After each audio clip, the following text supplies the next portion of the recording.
Today on With the First Pick, it's time for our college quarterback rankings through 5 weeks of the season, and there's a shakeup at the top. We'll also highlight some QBs who had big weekends, but we haven't yet talked about them on the old podcast, as well as some of our favorite college performances from the non-QBs in a segment we like to call Pop or Drop.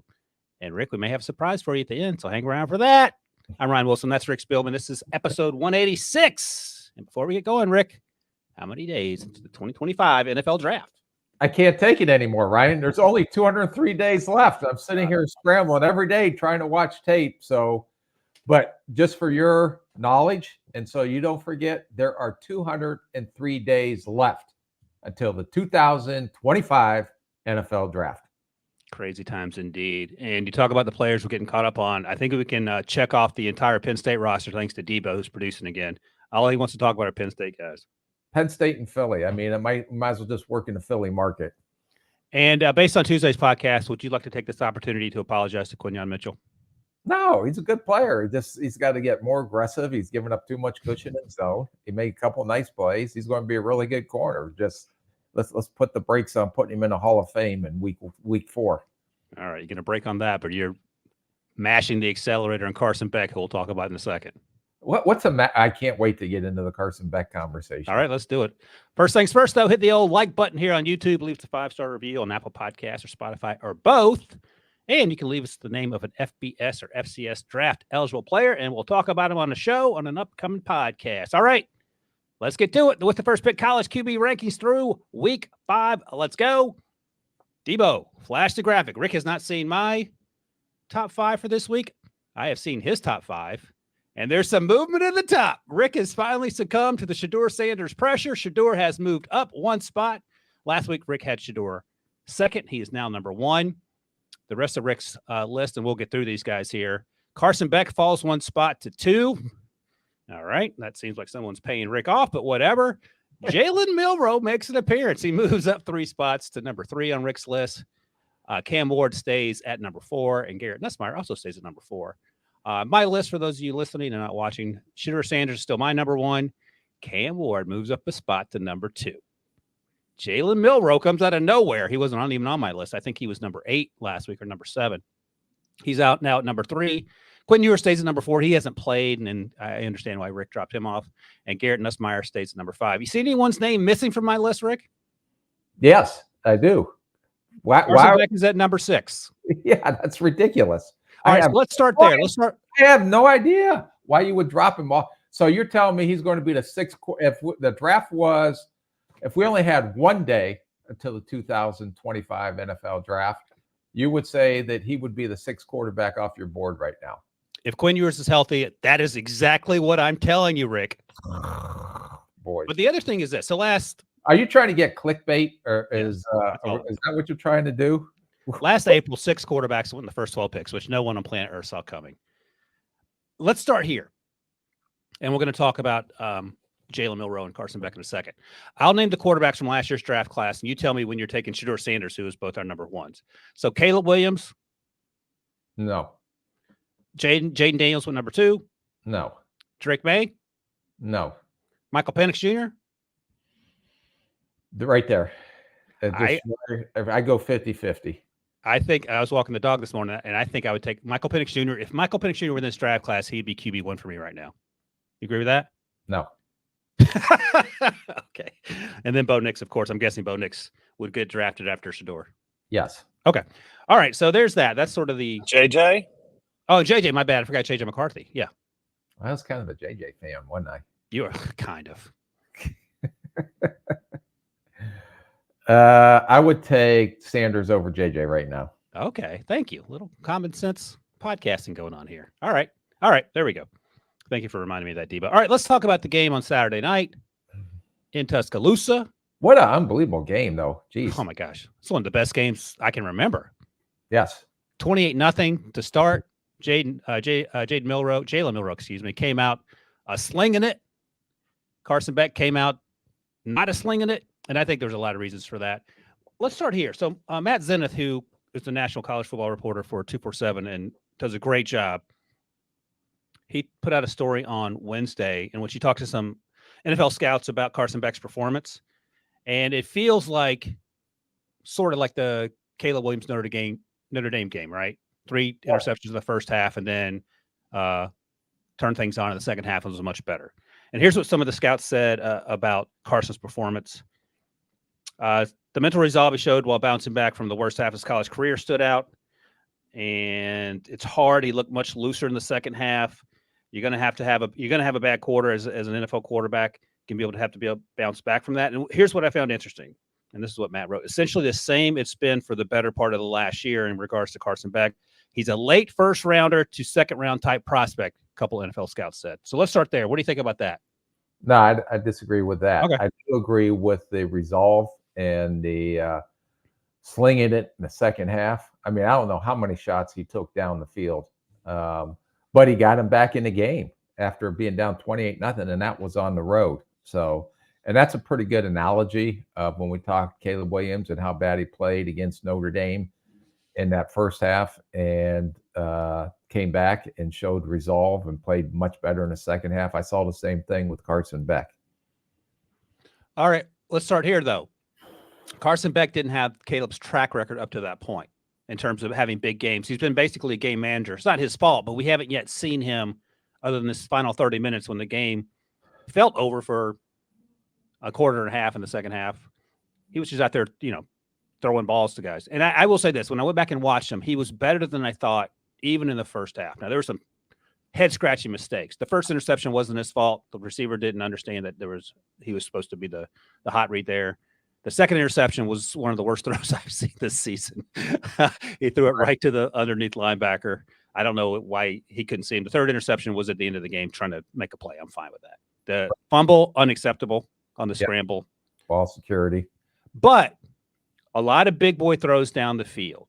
And were you of the opinion that for the first 20 or so minutes, he was just shell-shocked and couldn't slow his breathing down, so to speak? I think it was because he's been on such a dominant team that this is the first time this team had to come back from 28. I can't remember the last time Georgia was down 28 points. So this was, to me, a great lesson for him on handling adversity and showing resolve in the second half. I mean, some of the throws he made in the second half, he was putting the ball in position for the receivers to make plays. Now, sometimes they came up with it, sometimes they didn't, but the balls were there for playmakers to go get the ball in the air in the 50-50 situations. Yep. He didn't blink in the second half. And if it wasn't for his performance, and I think he's very underrated as an athlete because he did make some plays with his legs, but taking the aggressive shots that he did, that's the first time I've watched tape on him where it was, okay, it's like go time. It was almost like when we were talking about J.J. McCarthy last year and he's in a controlled offense and doing this and that. But you remember that TCU game, I kept mentioning it last year, 2 years ago, when he had to gunsling it and, Pete Prisco keeps poo-pooing on it. Well, he threw 2 pick sixes, but the guy kept coming back and fighting. And I saw the same thing with Beck. He didn't cower. It was like all of a sudden, it just like some light came on him at halftime. And it was like, enough of this stuff. Let's go out there and start going. And because of his play, he brought him back and made it a game. A couple of things you mentioned that I think are important. He is not afraid to give his receivers an opportunity to make a play on those deep balls he talked about. He kept throwing it up there, and they came down with it what felt like fewer than 50% of the time. Good job by the Alabama secondary as well. I think the other number 2 freshman made the big play in the end zone there to wrap the game up with the interception, the guy not named Ryan Williams.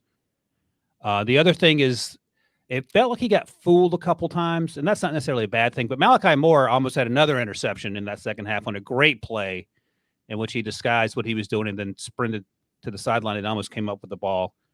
But I, again, on the rewatch, felt better about Beck than I did watching it the first time.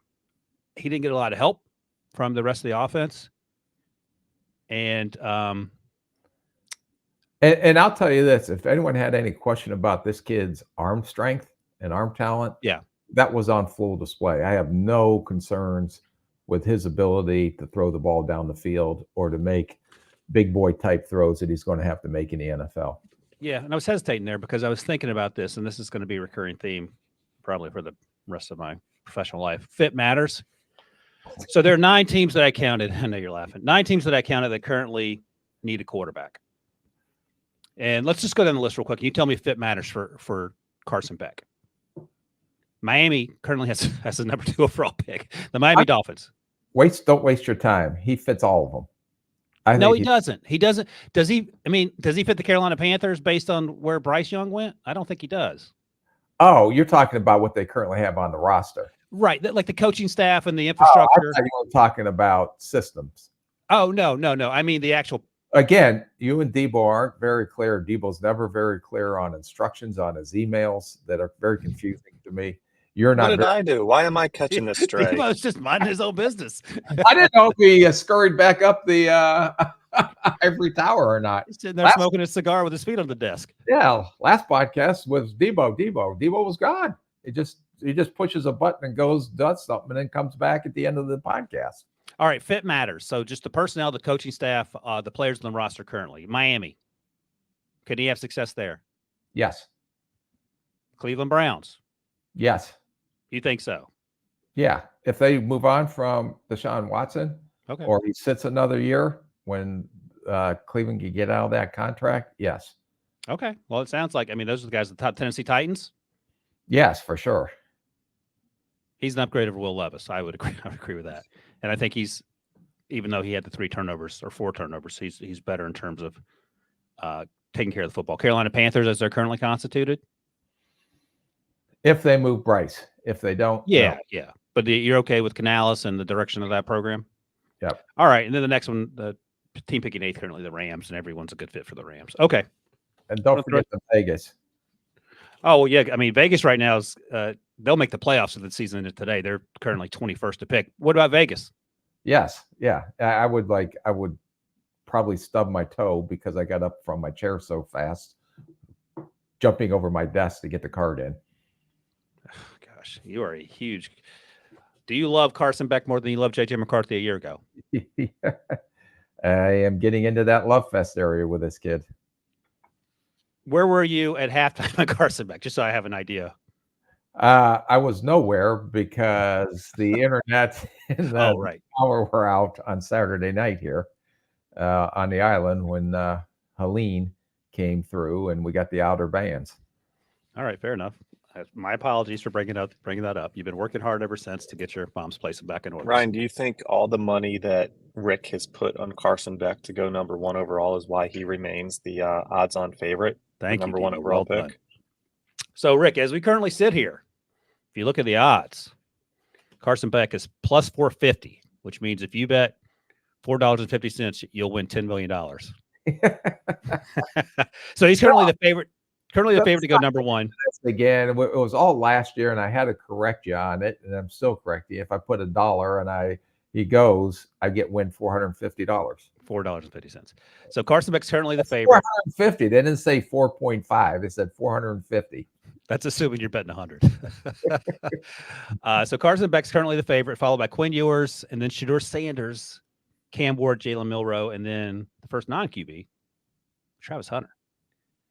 So right now, as we sit here, October 3rd, 2024, the year of our Lord, who's going first overall?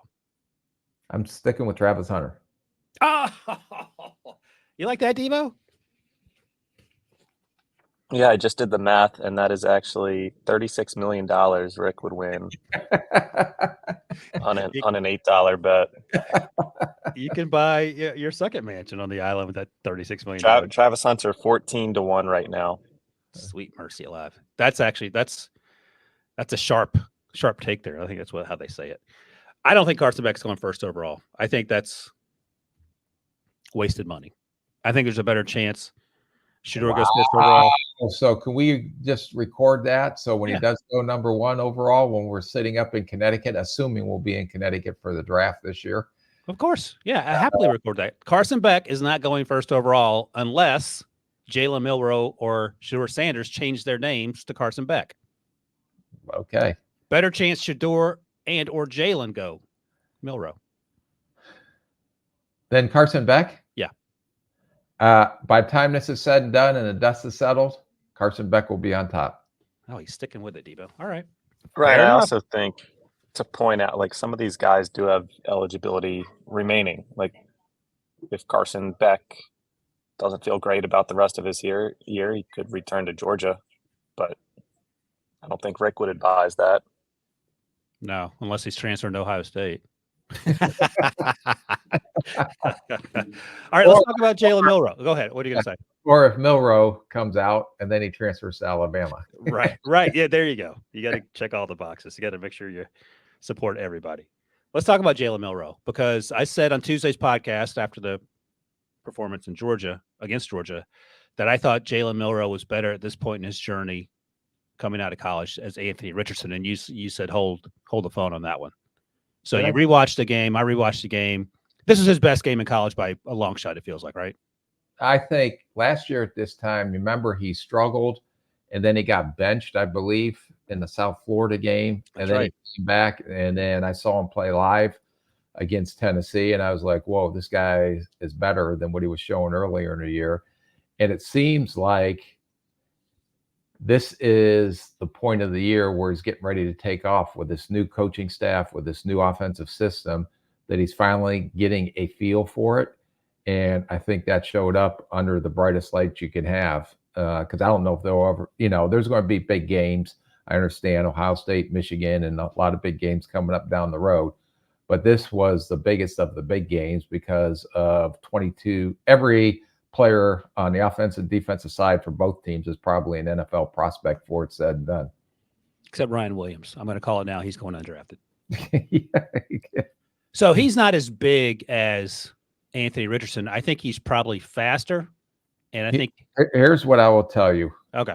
Watching him, I said I put him in the category of running with his legs, using his legs, as Jaden Daniels and Anthony Richardson. I think he's that type of athlete. I agree. I think he's better than Anthony, thicker than Jaden, maybe as effective as a runner too. And he didn't take a ton of hits.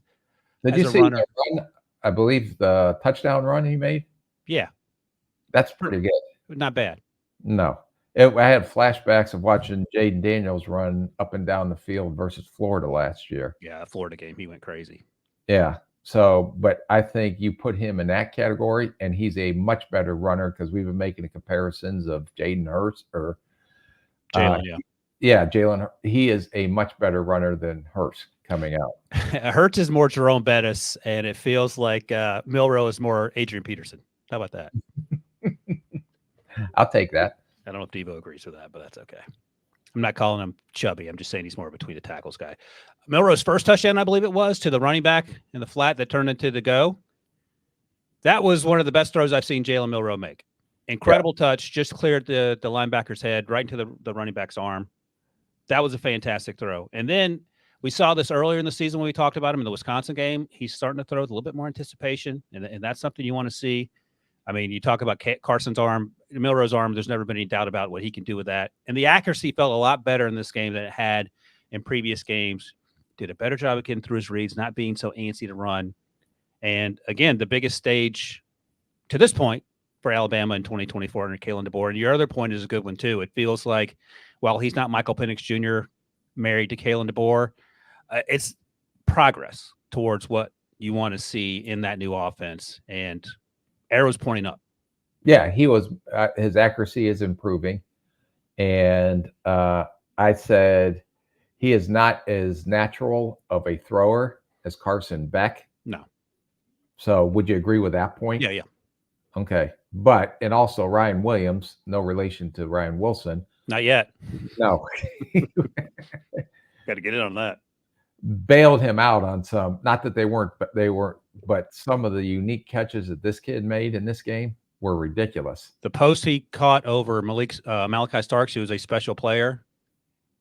Here's what I keep coming back to. My son is a senior in high school. He's 17 years old.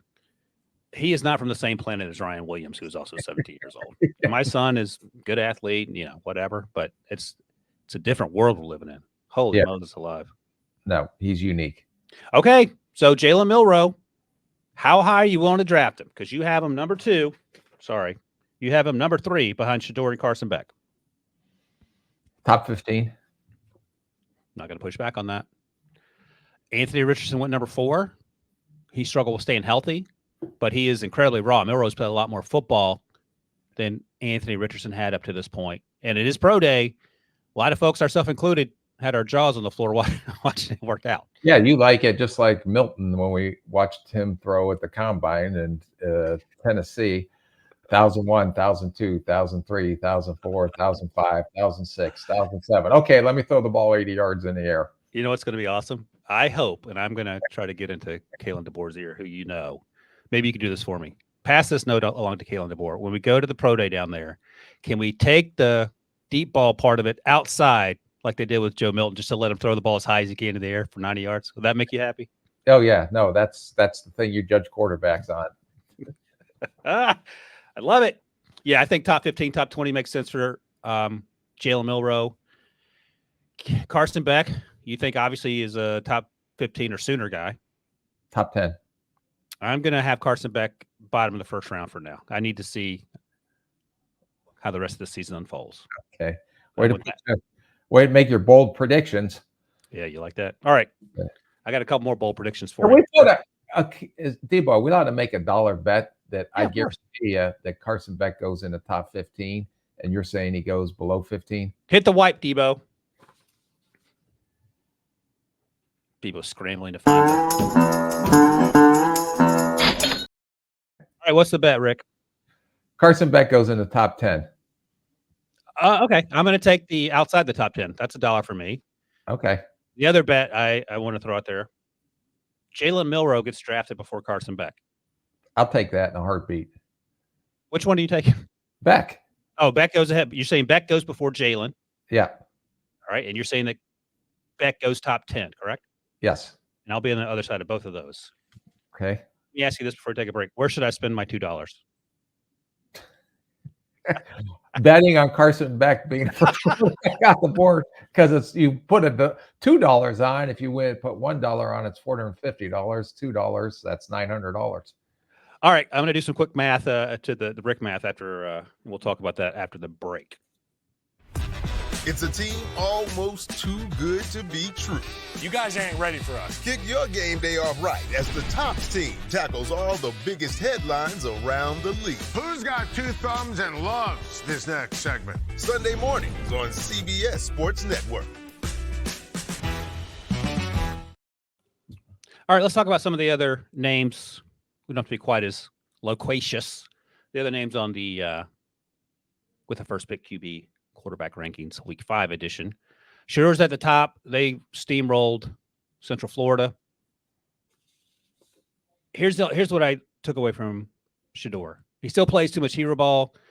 He needs to do a better job of taking what the defense gives him. And when he plays on time, he's really, really good. And he's also tough as hell. Yep. No arguments there. Okay. Except it was a bad throw trying to throw across his body. They all threw picks this week. Yep. Every single one of these guys did that on more poor decision making than it was anything else.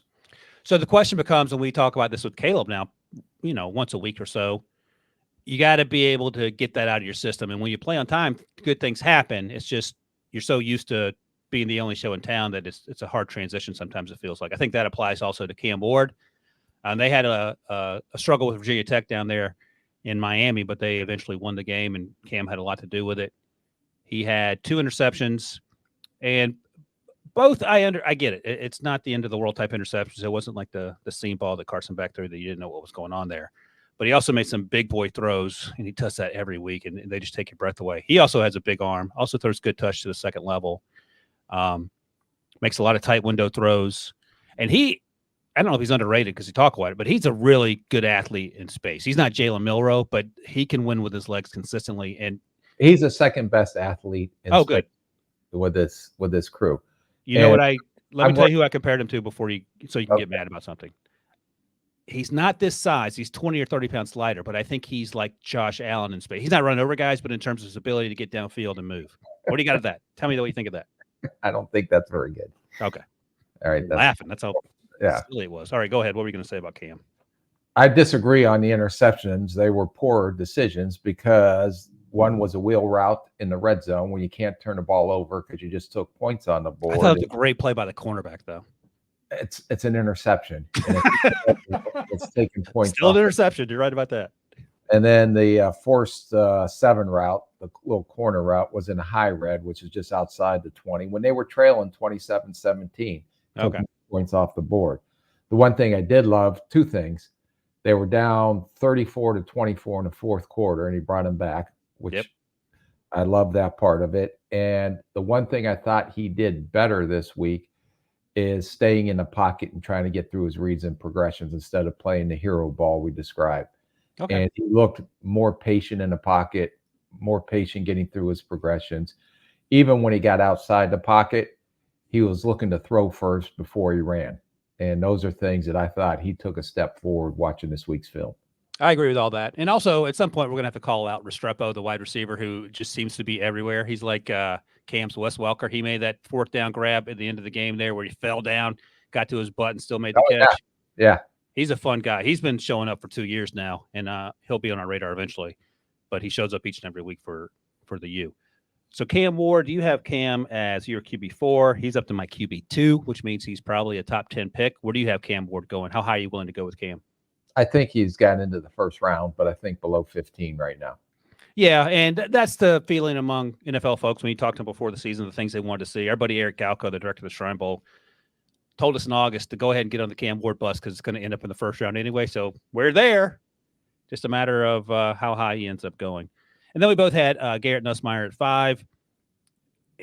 Here's where I keep coming back with Garrett Nussmeier. They played South Alabama and whooped up on him pretty good. His interceptions were stupid. The first interception, he was trying to throw a hole shot versus cover 2, and he just underthrew it. He was angry with himself when he threw it. The second one, he just threw it behind the receiver and threw it right to the defensive back, essentially, and it got bobbled and eventually intercepted. But, man, he can throw with anticipation. He doesn't have the biggest arm, but he throws mostly accurately, and he is tough as nails. And if he can minimize the silly mistakes, I think he has a chance to be good. The silly mistakes come when he's outside the pocket. And That's a good point. Something off schedule. Inside the pocket, he is precision, timing, rhythm, everything you talked about. Getting through his progressions. He is very most ready as far as a pocket passer out of all these guys, besides Beck. You're contractually obligated to say that. Go ahead. Yeah. I have no contracts with Georgia. Not yet. You're trying. You're angling. But Nussmeier is the best processor out of the pocket right now, and of these guys we talked about. So I think there's an opportunity for him to sneak into the first round too. Now, at the end of the day, do I think he gets drafted over Carson Beck? Probably not. Obviously, Carson's a bigger player, bigger arm, and he's obviously shown some things. But Nussmeier checks a lot of boxes of things you don't have to fix at the next level. You agree with that? Yes, 100%. All right. Physically, he's not there, but he does a lot of other things. My other concern is that when I watch him, man, I keep seeing Mac Jones. And that's an issue, especially with those. Nussmeier? Yeah. I keep seeing Kirk Cousins. Okay. Well, I'm going to try to see more Kirk and less Mac because you don't want to see Mac unless it's going to be Alabama Mac, and you're guaranteed to get that. All right. Pretty good on the list here. I like it. Had some changes. I went 10 deep, by the way, but you only went 5 deep. Yeah. So. I could go 10 deep because the rest of them, I think the kid at USC. Hey, Moss. Debo, can you throw up my top 10 list? Let's see what Rick thinks of this. So the top 5 we know, and then at number 6 is Carson Beck. Number 7, Jackson Dart. 8, Kyle McCord. 9, Miller Moss. And then I dropped Debo's Drew Aller down to 10 at Penn State. You can move Moss up, not ahead of Beck, but ahead of Dart and McCord for me. Okay. Oh, but he we don't know for sure, but he might be smaller than those two. You okay with that? I just don't know the size and everything yet, but the way he's playing right now and the way he played there at Wisconsin this weekend, right? He is a smaller version of Nussmeier to me. Oh, even more so than McCord? Yeah, McCord's robotic. Oh, stop it. McCord's balling out for the Cuse. All right. Thank you, Debo. Debo, you want to go straight to these Papa Drop quarterbacks, or you want to take a break? What do you feel like doing? Let's keep it going. Let's keep it going. All right, let's talk about some of the quarterbacks. I got more important things to get through today. Yeah, Debo's got to. He's scurried back up his ivory tower. Yeah, they got to corporate luncheon he doesn't want to Is miss. that slippery going back up the tower, Debo, or is it because He it's takes like the elevator. What are you talking about? ivory? It's like marble. It's really there's an express elevator that gets him back to the C-suite. Yeah, like the one you used to take, and you Yeah, wouldn't let anyone else on. Debo, and I know like you probably get when you travel, you're staying in Ritz-Carltons, you got a suite, you got all your snacks and beverages provided in your room when you get there. Of the three of us on this pod, yeah, I can see it, Debo. of the three of us on this podcast, only one of us has been on a PJ consistently. I'll just leave it at that.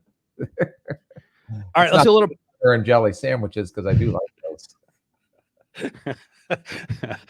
Upscale PB&Js. All right, let's do a little pop or drop. Week 5 quarterback edition. And let's go to Arkansas and talk about Taylon Green, Boise State transfer after the 2023 season. He looks big. I didn't look up his numbers, and I was hoping for a little more because he finished 24-45 for 284, had a touchdown and an interception, ran for 24 yards on 10 carries. And I thought the concern was his arm would be bigger than it was, and he can spin it, but he's got to do the Byron Leftwich windup. It feels like it's not a quick release. He can run a little bit, but it's mostly straight line. He's not going to Jalen Milroe you out there. I thought his offensive line struggled, so that didn't help him out. I like to see him play with a little more urgency in the pocket. It felt like he wasn't getting the ball out when he needed to, and then he'd leave clean pockets too early, and then he'd try to throw off platform and make poor decisions. So the numbers look good. It was fun to watch him play against Texas A&M, but I'm not sure, at least here, and he can return to school too, which is my final note. I would recommend that. I'm not sure he's draftable at this point. What do you think? No, I saw him as a late round college free agent. All the same concerns, the elongated release. I was expecting a bigger arm. I thought he had an average arm talent. His decision making and process in the pocket is horrendous. Jeez, okay. He takes too many sacks, because he holds on to the ball and he struggles to get through his reads. So I think he is faster than you think. I think because he's long, that was a build-up speed guy. But I do think for a taller guy, he has some mobility. Okay, so late day 3, maybe priority free agent. This is the comp we used before for another player. I don't remember who we used it for, but you want to hear my comp? Yeah, that's great. Felipe Franks. Better athlete than Felipe. Oh, I didn't think Felipe was a terrible athlete. Okay. Because it's, I don't know if anyone came into the old Rolodex there, but there weren't a lot of guys that immediately popped into my mind. No. Okay. I struggle with late round free agent comps. And would you agree that he should return to school? Yes. Okay. 100%. All right. So hopefully he does that. Next up, and we talked about this young man last year when he played at Ohio University, transferred to Indiana. They played Maryland last weekend. He finished 22 of 33 for 359, 3 touchdowns, 2 interceptions. I saw that stat line. I said, oh, let's see what Curtis Rourke has done. Sometimes numbers don't tell the whole story, Rick. No, they don't. That's why you watch the tape. You got to watch the tape. He's stronger than I thought he was in terms of being able to stand up in the pocket and maybe shrug off some would-be sackers and then make a good throw downfield. But more times than not, he threw inaccurately to the intermediate and deep levels, and then he had enough turnover-worthy plays to give me pause on throws that he should be able to complete at this point in his football journey. Kept putting the ball in harm's way. Sometimes he plays with tunnel vision on downfield targets, and way too often gives defensive backs a chance to make a play on the ball. He's a pretty good athlete. He's not going to be Josh Allen, to bring back Josh Allen's name, but he can, run for 10 yards if you need it. Showed some good touch on some back shoulder throws down the field. But all in all, I was disappointed on the tape based on the stat line. Yeah, the versus Maryland, I thought he was not very good. The 2 interceptions were due to his lack of arm strength. I think he's a classic old school pocket passer. I didn't see the same athletic ability as you did. He had a fumble sack in the pocket. He needs better ball security. The interceptions were legit because I think the ball floats on him. And especially if he's throwing outside the numbers, it looked like a giant arc trying to get out there to deep out routes and things like that. So I went back and he was better. I'll give him credit watching him in the UCLA game. Okay. But most of his targets were inside the hash, inside the numbers. But I have concerns with the throws outside the numbers and down the field. But inside the numbers, he was very accurate against UCLA and played much better against UCLA than we saw this week against Maryland. Is he draftable? I have him as a late round free agent guy. Okay. You can throw him in the bag with your Arkansas quarterback. Jalen Green, they're certainly different body types and different ways to approach playing quarterback, but may end up getting drafted in the same range or as undrafted free agents. All right. This was my shining star from a year ago. He's getting better. Riley Leonard, Notre Dame quarterback. What are you laughing at? Yeah, if he threw the ball more than 3 yards down the field, but go ahead. So that's the other thing. They run him like he's the Penn State running backs we're going to talk about here in a minute. And that's not sustainable at the next level anyway. It doesn't matter who you are.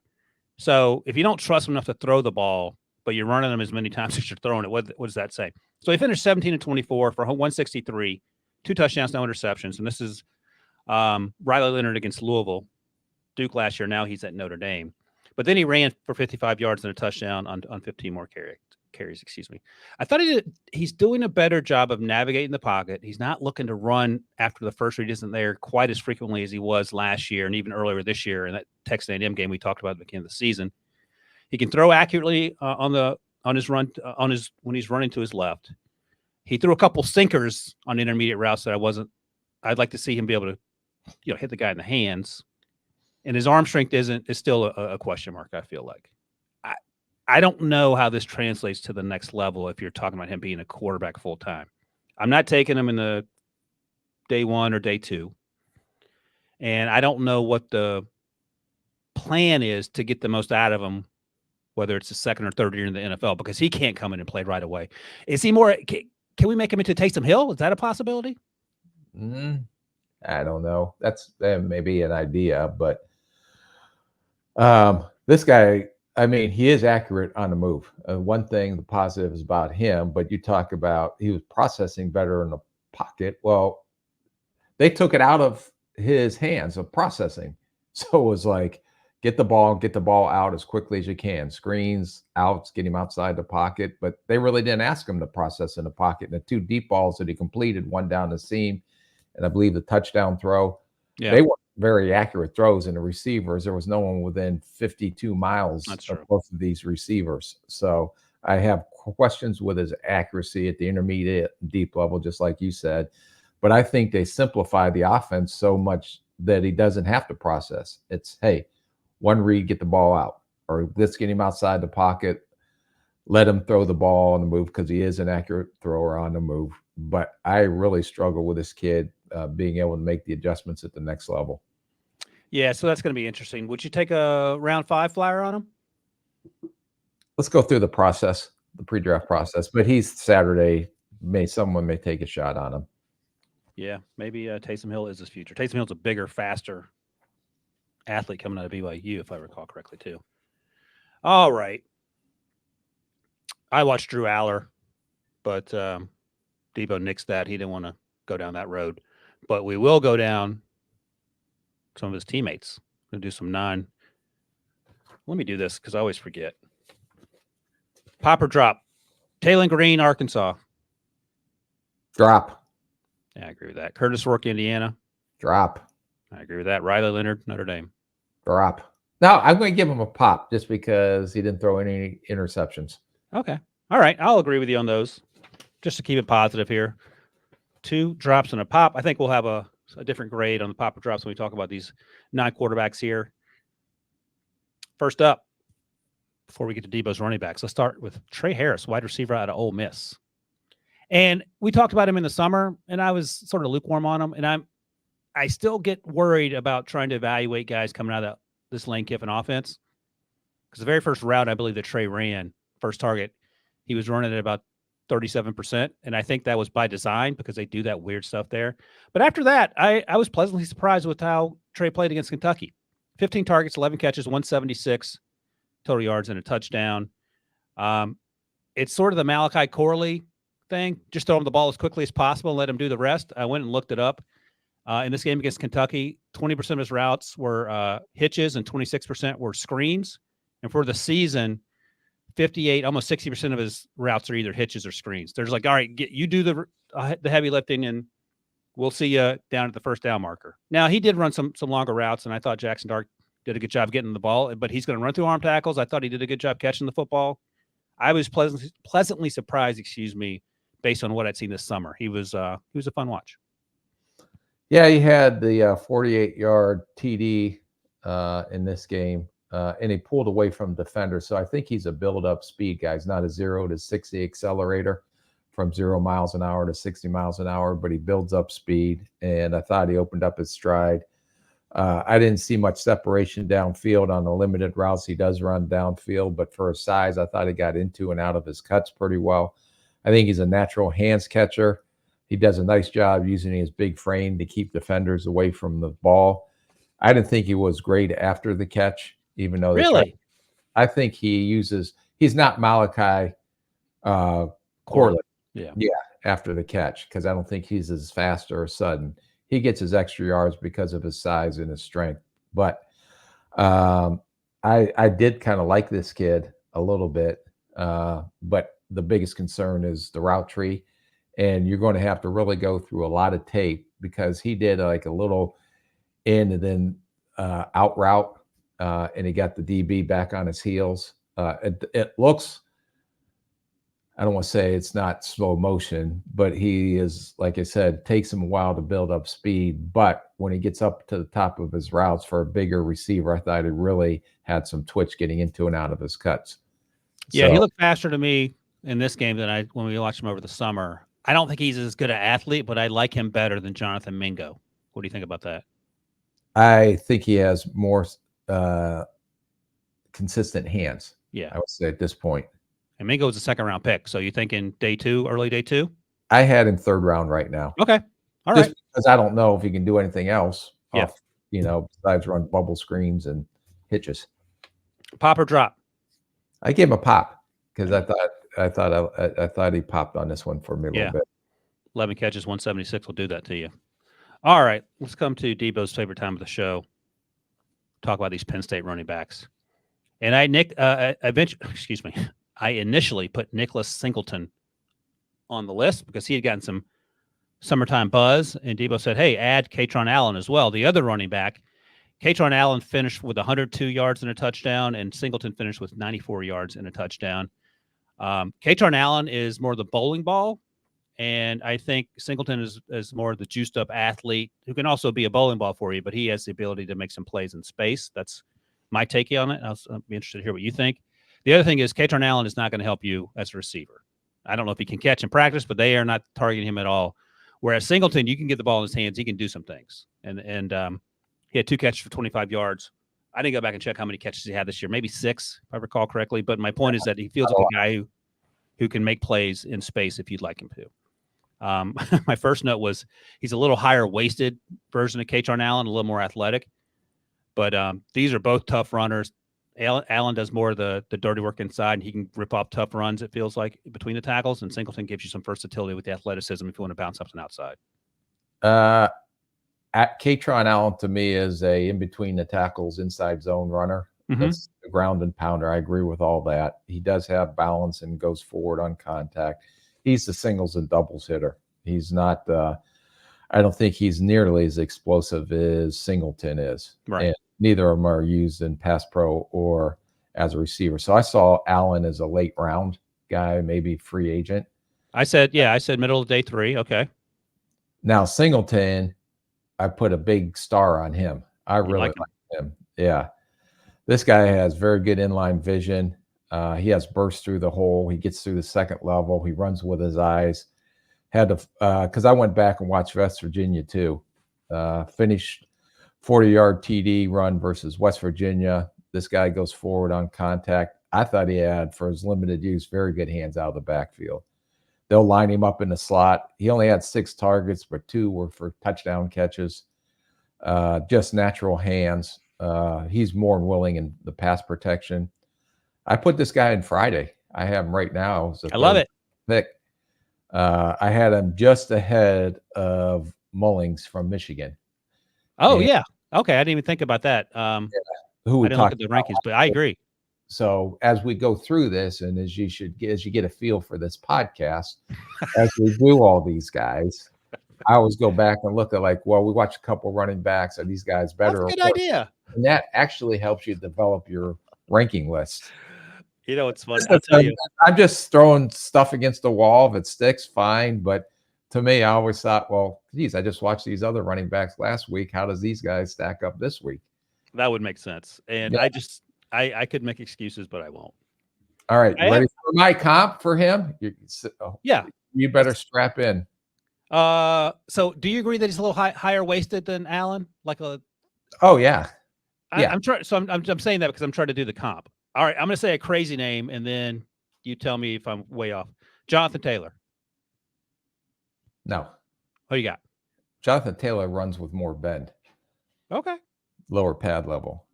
I'm going with Braylon Allen. Oh, that's a good one. Because this kid is about 220-ish, I think, in terms of the unofficial. I bet he's faster than Braylon Allen, who refused to run. Braylon plays fast, but he never ran the 40. Yeah. I didn't want to go the Tank Digsby route, but Braylon Allen was that's a good one. Thank you. I think you're right about the Friday stuff. Good about myself. Yeah. Yeah. I'm here to. Debo, do you agree with that or not? Yeah. What are your takes, Debo? How do you like these two running backs based on your Penn State viewing? Sorry, I was watching Prison Break. What did you say? Katron Allen. No, it's good. They've split. I'm paying attention. Oh, sorry. They've Quinyon Mitchell, we're talking about. We're talking about when he's giving up too much cushion in zone. They came in together. They've been kind of attached at the hip.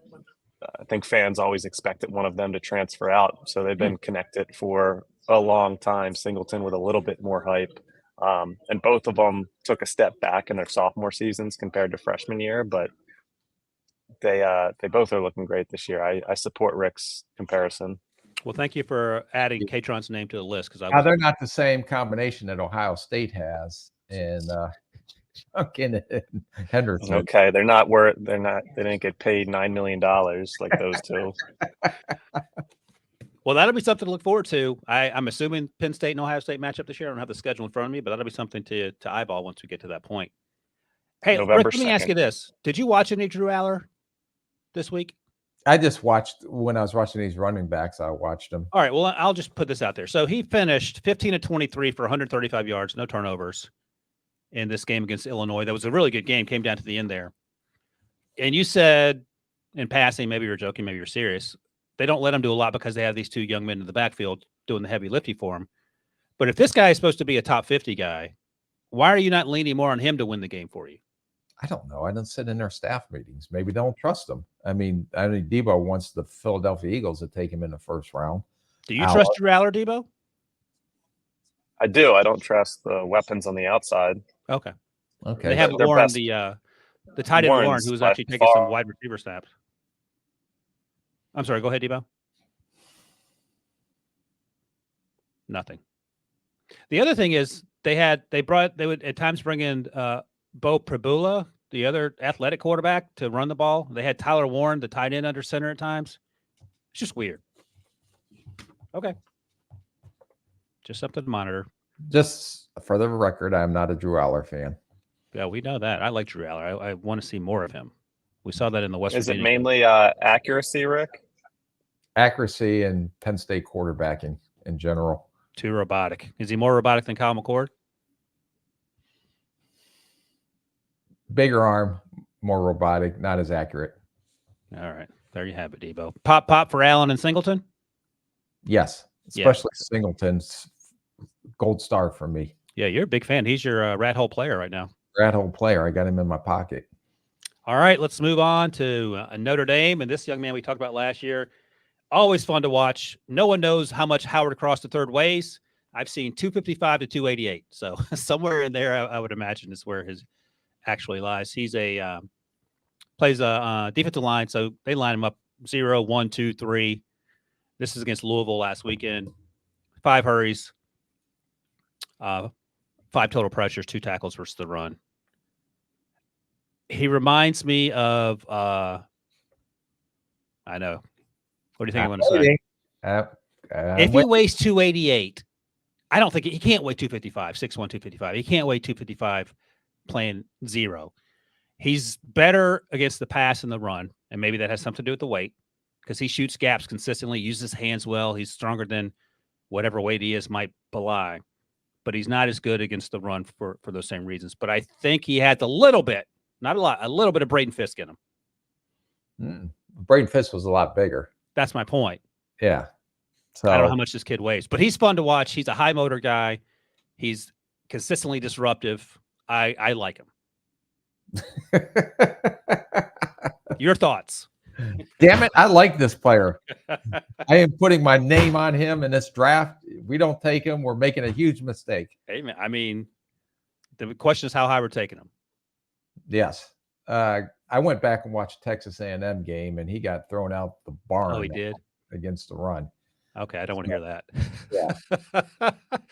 So Okay. part of the process, I thought, as we talk about these guys, and yet Debo throws us and you throw me 250 names to do each week, I'd go back to see if I don't want to just do one game because I don't know if we'll talk about them again. I'm sure we'll talk about them in the offseason. Yeah, we'll talk about we get through. But I just wanted to get a feel because now these guys at least have two higher caliber opponents than watching them getting thrown out of the barn against Northern Illinois. So I do. The only way he's effective in a run if they're slanting him or they let him try to get penetration upfield. But if they're asking him to sit there and hold his ground, he's going to get. He may be deeper than the safety in cover 3 on some of the plays. When he gets double teamed, he gets right. Okay, jeez. All right, so we got to find out how much he weighs. But I will give you that the Braden Fisk analogy, and why I'm going to say this is because he's got short arms, but he is so quick into the blockers that it's hard for them to get locked onto him. And he's going to have to be, at this point, a situational pass rusher that's in a one-gap penetrating scheme. Right. And if you're going to ask them to play there and hold the point versus the run, I'm going to say no. You ready for you're going to I'm going to knock your socks off on my count. Are you going to say the kid from Pitt, the Tampa Bay drafted? No, not Cansey. Cansey, thank you. Who you got? Kobe Turner. Well, Kobe's come along there. So does that mean top 100 guy then? Because Kobe was. I'm on side of that. Yeah, if he's 280, Kobe was bigger. I think. Yeah. More. So if he's 250 to 280, then he's not going till Saturday. Okay. I don't know if he can. I don't have no idea, but if he weighs 265 right now, he can't gain 35 pounds. No, and I don't know what his weight history is too. So you would go back and look at the weight history through his career at Notre Dame too. But I give a ton of credit for the motor with which he plays and his quickness. Yeah, and if you put 20 pounds on him, is he going to have the same effectiveness and quickness that he shows now? Right. All right. I'm going to give Howard a pop for the Louisville game. You want to give him a pop for the 2 games you watched? No, he was better in Louisville, but I'm giving him a drop. Holy Moses. From what I saw last year, and especially watching them against Texas A&M was ugh. And last year, I think we talked about the Duke game where Riley got hurt in that game, if I recall correctly, when he was the quarterback there. All right, next up. This young man was not on my radar until I was just looking through some of the coverage snaps from the weekend. And then he's on a couple of watch lists for Senior and Shrine Bowl, I believe. Jacob Parrish, the cornerback out of Kansas State. Eyeballing him, I didn't look it up, but he looks undersized. I mean, he ain't Will Johnson out there. He ain't Travis Hunter out there. But this dude plays with a motor, and he will come down and smack you in the run. He'll play contain on the backside if you need him to and make tackles. He's a pretty good wrap-up tackler for his size. He plays, to quote Rick Spielman, with his hair on fire. And I think he's pretty physical throughout the route. Now, some of that stuff, when we talked about Terry and Arnold on Tuesday, you got to manage that once you get to the next level. But I'd rather than be too physical now than have to coach him up in terms of the physicality.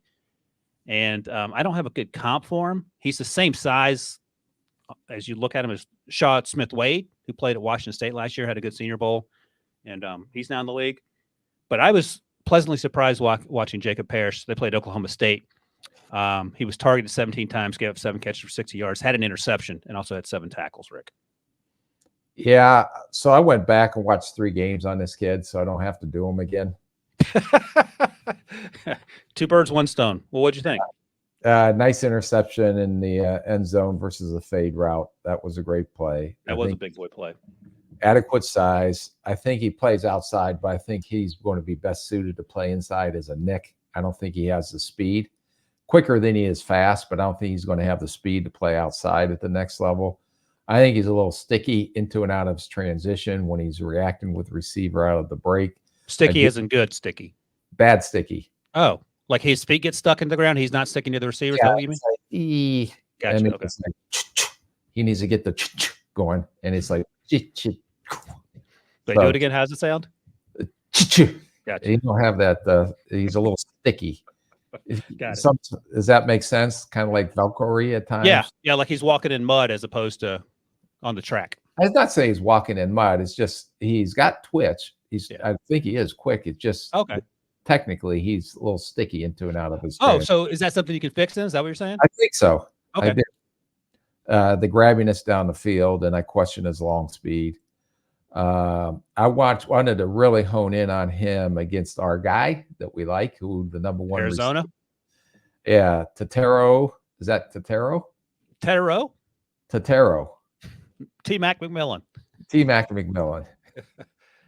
I guess that was a pretty good battle, but in that game, he had a struggle clearing through picks. I mean, he was no awareness trying to get through the picks on these little, different combination routes underneath. I love the way he runs supports. I'll give you that. I think he's a physical run supporter, but God, when I watched the BYU game, missed way too many tackles in the BYU game. So I ended up with him in the 5th, 6th round after I watched these 3 games. Okay, fair enough. And I think you're right. I think the slot is probably his future, and he hasn't played a ton of slot. I think I counted 10% of the time he's in the slot, but when he was in the slot, he felt comfortable. He didn't look out of place. No, and plus the guys that are in the slot to play at the next level, they have to be really good in run support. And you can get away with quicker, twitchier guys that may not be as fast if you can keep them from getting isolated on some, seam routes in man coverage. But I think this guy is a good college football player. I don't know, like the speed I have the concern with and some of the things that he just looks herky-jerky to me in the way he moves. All right, midday 3 now. We'll see how that plays out as we get through the process here. I'm giving Jacob Parrish against Oklahoma State a pop. I had 2 drops and a pop, so I'm dropping. You didn't follow instructions. You went and watched more than one game. How am I supposed to talk about these players? Don't we, Debo, isn't the part of the process to give an assessment on these players as a pitcher as of where we're at right now? Yeah, I'd like you to watch more high school tape, honestly. Yeah. If you're serious about this, Rick, be serious about it. Don't just half-arse it. Yeah. All right, Debo, you want to take a quick break before we do one more thing before we get out of here? Sure thing. Let's do it. A new crown awaits.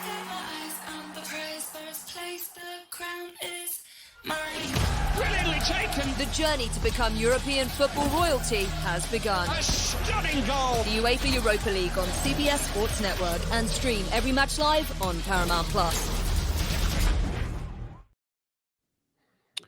All right, Rick. For the website, cbssports.com, on Thursday morning, I was asked to rank the top 10 picks in the 2024 NFL Draft through the first month of the season. I'm going to unveil my rankings to you. I didn't see these yet. You haven't seen them yet, so I want to get your thoughts on whether I ranked them appropriately or if you're incredibly angry and would like to redo them. So 10, 9, and 8 are all incomplete. That's J.J. McCarthy, Michael Penix Jr. Can I ask a question since you're unclear as people listen? Yeah. This is your top 10 rankings or the players that were drafted in the top 10? Players drafted in the top 10. I'm ranking how they've done so far. I was shocked. If Verse isn't on here, then you're a huge mistake, but he wasn't in the top 10. So that's right. So make sure, again, I'm sure people out there want clarification on when you're saying top 10. It says ranking top 10 picks. So just understand what the top 10 selections in the 2024 NFL Draft is of this, because Jared Verse, Braden Fisk would be in the top 10 the way they perform it. Yeah, and we'll do that later. But for now, first 10 players. I've just their name called. Suggestions when you and Debo have your coup meeting with me out. That just be something down the road maybe to think of. This is with editorial. Debo isn't a part of those meetings. I said, "Hey, can you do this?" I understood the instructions, and now I'm having to explain it. Could you imagine if I had to do stuff like you had to do? Oh, you're doing a mock draft this year and a big board, so buckle up. Not in the contract. Well, Debo said he will drag you up to the ivory tower and throw you out of it if you don't do those things. All right, here we go. Ranking the top 10 picks of the 2024 NFL draft class. Do I have to wear hard shoes again if I go up to the C-suite in the ivory tower? What are hard shoes? Dress shoes. Oh, hard shoes.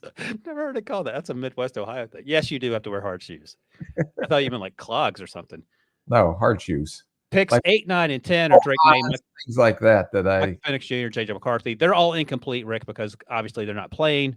JJ is out for the season. Penix is behind Kirk Cousins. Drake May did play the one series. Time out. You have these three. You did see them in the preseason. How would you rank these three in the coming out of the preseason? I think JJ actually played pretty well in the preseason. Michael Penix Jr. wasn't allowed to play to the last game. No, so maybe JJ, Drake May, and then Michael Penix Jr. Okay. But Michael Penix played in the first game, not in the last preseason game. Right. He played against Miami, I believe, and they didn't play him the final 2 weeks for some reason. Correct. But they're all incomplete for now in the Okay. regular season because they haven't done anything. Drake May did play the one series against the Jets and got beat up pretty good, so hopefully we don't see him again. All right, what's number 7, Debo? Rome Odunze. Give him a B-. God, that's harsh. Yeah. I want to give him a B. Okay, we'll see if you agree that he deserves to be 7th. What's number 6, Debo? J.C. Latham. Give him a B+. I put Odunze ahead of Latham. You're hard on the offensive tackles. You were hard on the offensive tackles a year ago when we did this too. Yep. Okay, I got a couple guys at the B+ range. So show us 5 and 4 as well, Debo. You can show Marvin us, Harrison. Hey, and then Caleb. So here's the thing: is Marvin Harrison?